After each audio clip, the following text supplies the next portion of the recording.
Hello दोस्तों, स्वागत है आप सभी को राजा स्टडी में। चलिए हाँ, अब हम लोग ऑब्जेक्टिव सीरीज को आगे बढ़ाते हैं। इससे पहले हम लोगों ने इससे पहले वाले वीडियो में 6 क्वेश्चन तक देख चुके थे और आज हम इससे आगे करने वाले हैं, क्योंकि ऑब्जेक्टिव आपके लिए बहुत ही महत्वपूर्ण है या यूजिंग कर सकते हैं, क्योंकि यह आपका स्कोरिंग बढ़ाने वाला है और आपका एग्ज़ाम बहुत ही नज़दीक आ गया है। तो आपका अब ऑब्जेक्टिव को अच्छे तरीके से कवर करना बहुत ही ज़रूरी हो गया, क्योंकि आपका यही ऑब्जेक्टिव ही बहुत ज़्यादा मार्क को आपको एस्केप कर सकता है, बढ़ा सकता है। मतलब आपका अच्छा वेटेज, अच्छा मार्क दे सकता है, क्योंकि ऑब्जेक्टिव में आप बना के आइएगा तो एक में एक नंबर आपको मिलेगा ही मिलेगा। और हम आपको ऑल सब्जेक्ट का, सभी सब्जेक्ट का ऑब्जेक्टिव आपके लिए PDF फॉर्म में तैयार है। आप लेना चाहते हैं तो कॉल भी कर सकते हैं, हम आपको PDF दे देंगे। और साथ ही आप इस चैनल के साथ जुड़े रहिएगा तो आपका तैयारी बहुत ही अच्छे तरीके से हो जाएगा और आप 50 कोई भी सब्जेक्ट रहेगा उसमें आप 50 में 50 ऑब्जेक्टिव बना के ज़रूर आइएगा। तो चलिए हम लोग फिजिक्स का स्टार्ट किए हैं, प्रकाश के परावर्तन टॉपिक से। तो इसमें हम लोगों ने शॉर्ट थ्योरी भी देखे हैं, जो कि शॉर्ट थ्योरी आपको बता ही दिए थे कल कितना यूजिंग है। इससे पढ़ के आप पूरा ऑब्जेक्टिव को डील कर सकते हैं। और साथ ही थ्योरी के साथ हमने 6 क्वेश्चन तक देख चुके थे। आज हम लोग इससे आगे देखेंगे। साथ ही पूछा हुआ ईस्वी में हम लोगों ने मेंशन किया है कि कैसे ईस्वी किस वर्ष कौन सा क्वेश्चन पूछा गया था। तो चलिए स्टार्ट करते हैं वीडियो। और यदि आप चैनल पे नए हो तो सब्सक्राइब जरूर करिएगा और अपने दोस्तों में शेयर भी कर दीजिएगा, ताकि आपका प्रिपरेशन हम अच्छा से कराते रहें। तो चलिए देखते हैं 7वां क्वेश्चन मेरा क्या है। निम्न में से किस पर समांतर किरणपुंज मिल सकता है? मतलब ये कह रहा है कि किस दर्पण पर मतलब समांतर किरणपुंज मिल सकता है। समांतर किरणपुंज ऐसे आता है, समांतर का मतलब क्या है, जो लाइनें कभी एक दूसरे से मिलते नहीं है। तो समांतर किरणपुंज किस पर मिल सकता है? तो कौन कौन सा ऑप्शन है मेरा? फर्स्ट ऑप्शन है समतल दर्पण, सेकेंड है अवतल दर्पण, उसके बाद है या सी में है दोनों पे मिल सकता है, या डी में क्या है समतल दर्पण। तो किससे मिलता है? मेरा करेक्ट ऑप्शन जो हो जाएगा किस पे मिलता है? अवतल दर्पण में समांतर किरणपुंज आके मिल जाता है। तो चलिए क्वेश्चन नंबर 8 देखते हैं। सौर कुकर के लिए कौन सा दर्पण सर्वाधिक उपयुक्त होता है? मतलब सौर कुकर जो बनाया जाता है उसमें कौन सा दर्पण को उपयोग किया जाता है सबसे अच्छा, मतलब उसमें यूज किसका होता है?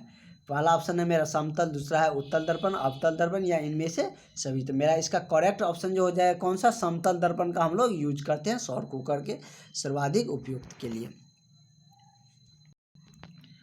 क्वेश्चन नंबर 9 देखते हैं हम कि क्वेश्चन नंबर 9 क्या कह रहा है कि अवतल दर्पण की फोकस दूरी वक्रता त्रिज्या की क्या होती है? एफ बराबर क्या होता है? एफ बराबर R/2। तो फोकस दूरी क्या होता है? वक्रता त्रिज्या की आधी होती है। यहाँ पे मतलब मिसप्रिंट कर दिया है टाइपिंग में, यहाँ पे मतलब आधी होना चाहिए, काहे कि ऑप्शन में मतलब आंसर इसका बी दिया है, तो बी ऑप्शन मतलब इसमें दिया गया नहीं है। तो आप लोग वहाँ पे ठीक कर लीजिएगा। क्या होगा कि फोकस दूरी वक्रता त्रिज्या क्या होती है? आधी होती है। वैसे थ्योरी वाला में दिखा भी दिए हैं।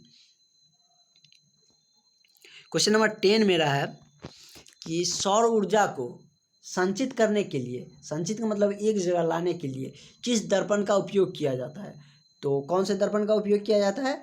अवतल दर्पण का। सौर ऊर्जा में यानी कि किरणों के एक जगह या एक जगह क्या करने के लिए सम्मिलित, यानी कि एक जगह फोकस करने के लिए किसका यूज करते हैं हम लोग? अवतल दर्पण का यूज करते हैं। तो मेरा करेक्ट ऑप्शन कौन हो जाएगा? ए। उसके बाद हम लोग 11 देखते हैं। क्वेश्चन नंबर 11 कि निम्न में से कौन उत्तल दर्पण की फोकस दूरी और निम्न में से कौन उत्तल दर्पण की फोकस दूरी है, वक्रता त्रिज्या दिया हुआ है? ये सवाल टाइप का हो गया कि R बराबर कितना दिया हुआ है? 32 दिया है। दर्पण कौन सा है? दर्पण इसलिए मेंशन किया है कि हम आपको थ्योरी में बताए थे, शॉर्ट थ्योरी में, कि उत्तल दर्पण की फोकस दूरी एवं वक्रता त्रिज्या क्या होती है? पॉजिटिव होती है, धनात्मक होती है। वही अवतल रहता तो हम यहाँ पे क्या लिखते हैं? निगेटिव। यहाँ पर नहीं भी लिखा रहता तब भी हम निगेटिव साइन देते हैं। इसलिए यहाँ पे ऑप्शन क्या है? पॉजिटिव और निगेटिव दोनों में है। एफ बराबर क्या होता है? फोकस दूरी पूछा था, R/2 होता है, तो 32/2, तो कितना हो जाएगा? काट के मेरा हो जाएगा 16। तो 16 क्या है? 16 निगेटिव में भी है, पॉजिटिव में, तो मेरा कौन हो जाएगा? पॉजिटिव वाला, ये वाला ऑप्शन सही हो जाएगा, क्योंकि यह उत्तल दर्पण हाँ, वही अवतल रहता तो निगेटिव होता, काहे कि अवतल दर्पण का फोकस दूरी और वक्रता त्रिज्या क्या होती है, ऋणात्मक होती है। ये हम लोगों ने इस थ्योरी में शॉर्टली हम लोग देखे थे, इसलिए हम आपको ये शॉर्ट थ्योरी सब टॉपिक में आपके लिए तैयार है। और बहुत ही छोटा शॉर्ट थ्योरी रहता है, आपको सटीक तरीके से आपका माइंड में दे देंगे ताकि आपको कोई कन्फ्यूजन नहीं रहे और अच्छे तरीके से आप ऑब्जेक्टिव ये हो, चाहे 2 नंबर का भी क्वेश्चन हो, आप उसे क्लियर करके आए। और लॉन्ग क्वेश्चन तो आपको बता ही रहे हैं। नेक्स्ट क्वेश्चन देखते हैं हम लोग, क्वेश्चन नंबर 12, और जो कि यह किस में पूछा था, 18 में सेकेंड पारी में, 2018 के सेकेंड पारी में पूछा गया था, 2020 के सेकेंड पारी में पूछा गया। प्रकाश किस रेखा में गमन करती है, ये तो बहुत बार पूछा जाता है। तो किस में गमन करती है, सरल रेखा में। ये आप लोग जानते हैं, मतलब यदि आप कोई पाइप मुड़ा हुआ पाइप लीजिएगा तो आप जहाँ तक सीधा रहेगा वहीं तक प्रकाश की रोशनी जाती हुई आपको प्रतीत होगा, जहाँ से मुड़ा हुआ रहेगा या तिरछा रहेगा वहाँ से नहीं दिखता है। तो यही कहते हैं प्रकाश किस रेखा में गमन करती है, सरल रेखा में। क्वेश्चन नंबर 13 देखते हैं हम लोग कि परावर्तन के नियम से आधारित होता है। तो क्या क्या आधारित होता है, हम ऑप्शन से चलते हैं। क्या है, आपतन कोण परावर्तन कोण के बराबर, परावर्तन कोण अपवर्तन कोण के बराबर, आपतन और विचलन कोण बराबर। तो मेरा करेक्ट ऑप्शन जिसका हो जाएगा ये क्या होता है कि प्रकाश के परावर्तन का नियम ही है कि आपतन कोण परावर्तन कोण क्या हो, यानी कि बराबर। और प्रकाश के परावर्तन में कितने नियम है, 2 नियम है। क्वेश्चन नंबर 14 देखते हैं, निम्न में से प्रकाश के किस रंग का अपवर्तनांक क्या होता है, सबसे अधिक होता है।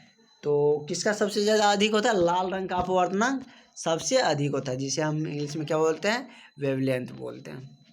और बैंगनी का सबसे कम होता है। वही पूछा जाए कि सबसे ज़्यादा विचलन किस में होता है। विचलन मतलब क्या, भटक जाता है, यानी कि रोशनी आ रहा है किस रंग पे, मतलब रोशनी बढ़ने पे मतलब ज़्यादा इधर उधर छिटक जाएगा, तो वह किस पे, बैंगनी पे।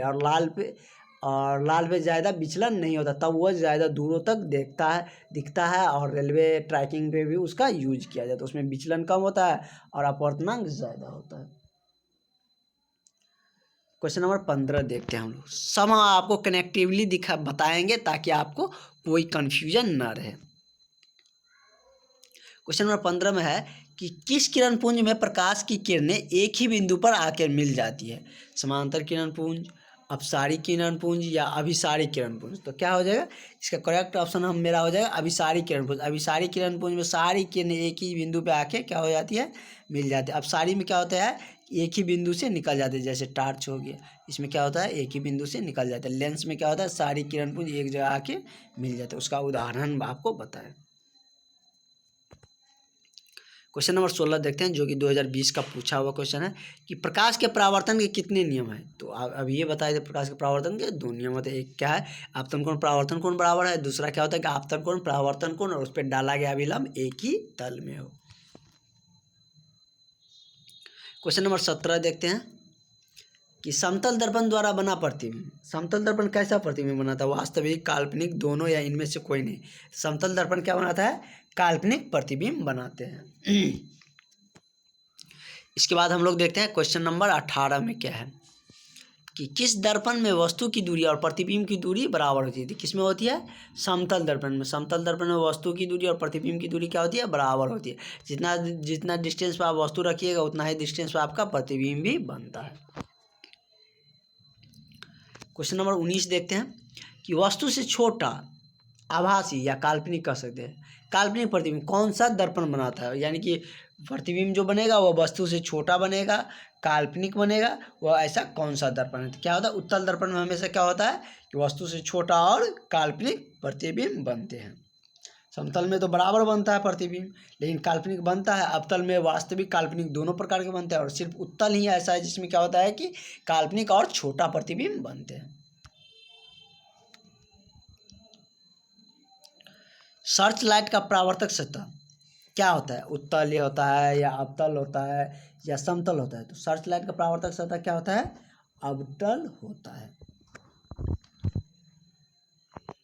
क्वेश्चन नंबर 21 देखते हैं कि किस दर्पण की फोकस दूरी, किसी समतल दर्पण की फोकस दूरी का मान क्या होता है। समतल दर्पण है, जैसे ये समतल दर्पण है, इसका फोकस दूरी कितना होता है, इसका फोकस दूरी क्या होता है, अनंत होता है, कहीं इसका लिमिट ही नहीं है। फोकस तो किस में होता है, जो गोलाकार होता है उसका ना फोकस होता है। फोकस दूरी किस में हम लोग देखेंगे, यानी कि गोलीय दर्पण कौन कौन सा है, उत्तल और अवतल होता है, तो उसी में फोकस दूरी है। तो समतल में फोकस दूरी नहीं होता, उसे हम क्या कर सकते हैं, अनंत होती है। अनंत क्या हो जाएगा, करेक्ट ऑप्शन इसका क्या हो जाएगा, ऑप्शन नंबर सी हो जाएगा। क्वेश्चन नंबर 22 देखते हैं कि गोलीय दर्पण के ध्रुव और वक्रता त्रिज्या की दूरी को हम क्या कहते हैं। जैसे ये गोलीय दर्पण है, यहाँ पे ध्रुव होता है, यहाँ पे त्रिज्या आर है, मतलब वक्रता केंद्र है जिसे हम फोकस बोलते हैं। यहाँ से यहाँ तक की दूरी को हम क्या बोलते हैं, त्रिज्या बोलते हैं। क्या हो जाएगा, वक्रता त्रिज्या, जिसे हम क्या बोलते हैं, ये दर्पण में वक्रता त्रिज्या कहते हैं। इसका करेक्ट ऑप्शन कौन हो जाएगा, बी हो जाएगा। तो आज के लिए इतना है। इस टॉपिक से बहुत ज़्यादा क्वेश्चन आपसे नहीं पूछा जाएगा।